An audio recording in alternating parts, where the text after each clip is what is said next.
going on, everyone? This is Mitch with SC Weather. Hope y'all been having a great day.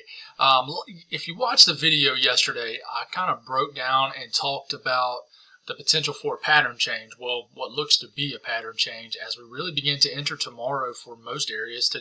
For some areas, it started today in the eastern U.S., and it looks like we're going to cool down. Things are going to, if you will, stabilize, and there's not going to be a lot of crazy weather. Besides maybe a late season winter storm that slams areas of the interior northeast with some heavy wet snow. But outside of that, as far as severe weather, it's going to be quiet for a little bit. But I'm beginning, and a lot of other people are beginning to see it becoming very active again here in maybe the next, 8 to 10 days as we get into the latter part of April. So we're going to talk about what we know, what we're seeing, and some of the main models like the GFS, the European, that kind of give us guidance on kind of what may happen. So we're going to break that down because I think it's going to get active again this month. I don't think it's going to wait till May. I think we're going to have another significant severe weather event this month for portions of the country, the deep south, the southeast, the mid-Atlantic. I think it's coming. Can't stay quiet for long, and it might come sooner than maybe some of us were thinking. So we're going to break this down. Subscribe if you have not, guys. Like I've mentioned in the last few videos, I don't think I've had a video that's hit 1,000 views in about 2 weeks now, which is okay. Growth is just slow right now. There's not a lot to talk about weather-wise, and obviously when you talk about winter weather, people like hearing about that more because everybody in the South, which I have a lot of viewers from the South region, want to hear about. But we're kind of a slower period. We're kind of between winter and hurricane season, and you got severe weather season. So we're going to try to break down what we think is coming up. So like the video, subscribe if y'all do, and let's get started here. So we're going to look at the GFS, and we're going to look at the GFS from the 12Z, so the noontime model. We're going to back it up here. We're going to get through time. You check out this little snowstorm. This might become a pretty big snowstorm for areas of the interior northeast. That moves on now as we get into the latter part of the weekend. We're watching a low pressure right here that really might bring a soaker for areas of the south. Models are kind of disagreeing on this. I'll show you what the European shows also. But we'll watch that system. I don't see any severe weather potential with it. If anything, it's just going to be rain. But after that, the cool down kind of settles in. And you watch another low pressure for next week around this time. But as you get later into the week, later into the month, and the GFS is a little bit later with it, you begin to get basically the southeast ridge starts to flex a little bit, and you start to get these little cut off low energies. And this is very far out. This is 330 hours out, so it's a little bit further out on the GFS. I'll show you the European too. You start to get little systems like this that kind of get lost in the main flow of energy, and they start to dig, and you can just see the reds. That's a significant severe weather outbreak if it was to unfold. But guys, this is 354 hours out. It's over 2 weeks out. So it's no way of knowing if this is going to happen. But this is a severe weather look. You have it big trough digging right here in the middle of the country.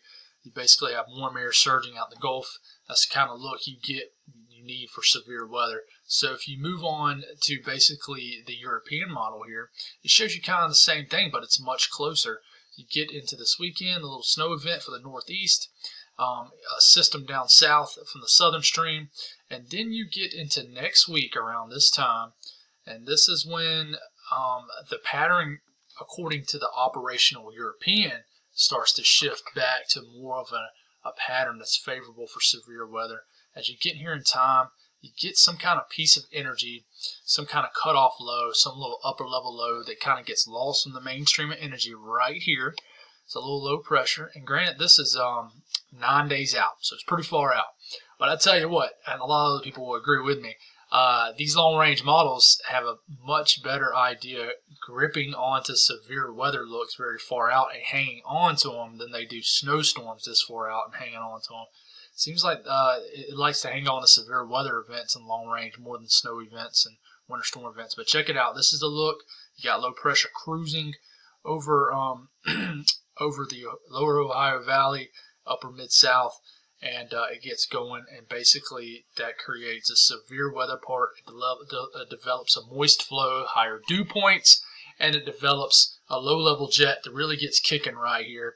And that's the ingredients that we can see long range for severe weather threat. You get low pressure up top, you get a flow coming out the Gulf, and you get very high winds at 500 millibars or whatever level of the atmosphere it may be. We just don't know anything like that. Specifics on that is definitely hard to pin down. You can't. There's no point in pinning down this far out. But you're beginning to see glimpses longer, deeper into the range in the models that this cooler pattern is not going to last forever. And I said that, in the video yesterday. I mentioned, hey, we're not out in the woods for severe weather here in the South and really anywhere. So this is pivotal weather. Bear with me because this site kicks my butt. I'll tell you that. But there it goes again. You got this thing flopping all over the place. So basically, this is winds at 500 millibars. So this is what we all like to look at to find that low-level jet, to find that shear.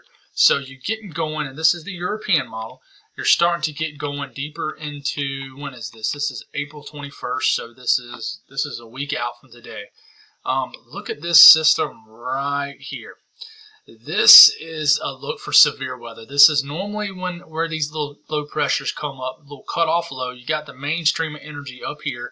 You got this thing getting lost and meandering. Like, what are you doing, man? And here it comes. And look at that low-level jet developing right here. Look at the 64 knots. Like I said, none of that really matters this far out, but it shows you the look for severe weather. So, geez, what are you doing? All right, here we go.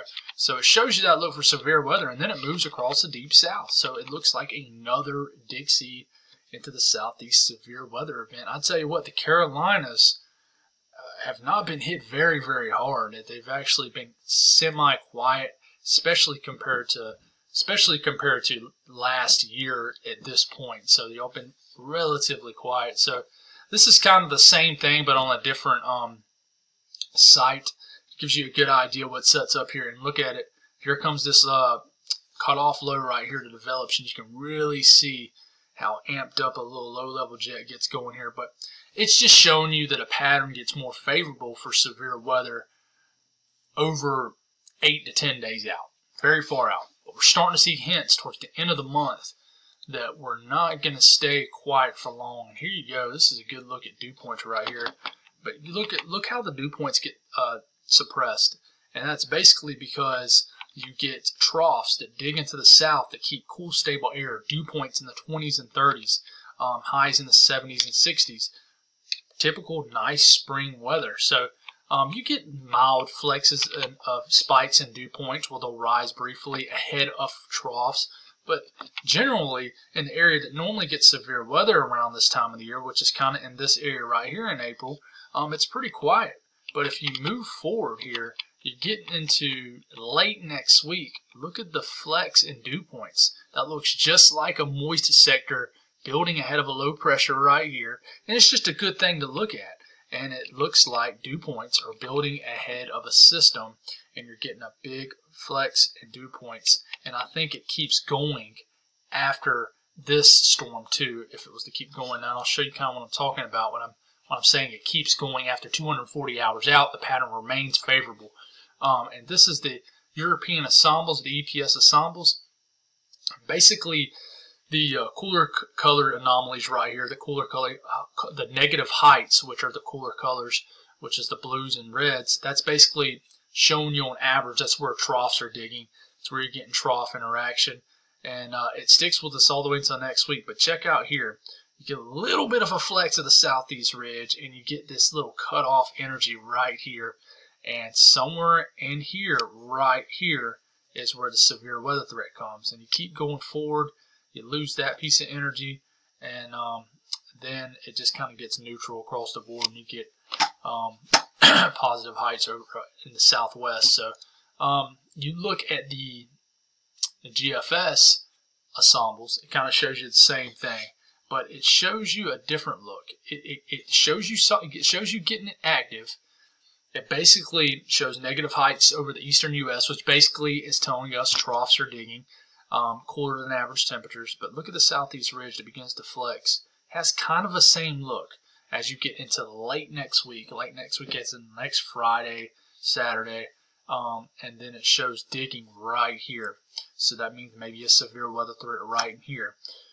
But then you move past this, and then you get big time flexing of the ridge across the eastern U.S., and you have digging right here. So that's a severe weather look too, but that's 312 hours out. That's very far out. So in a nutshell, what I'm saying is enjoy the nice spring weather coming up over the course of the next week for sure, because it's almost guaranteed for the next week.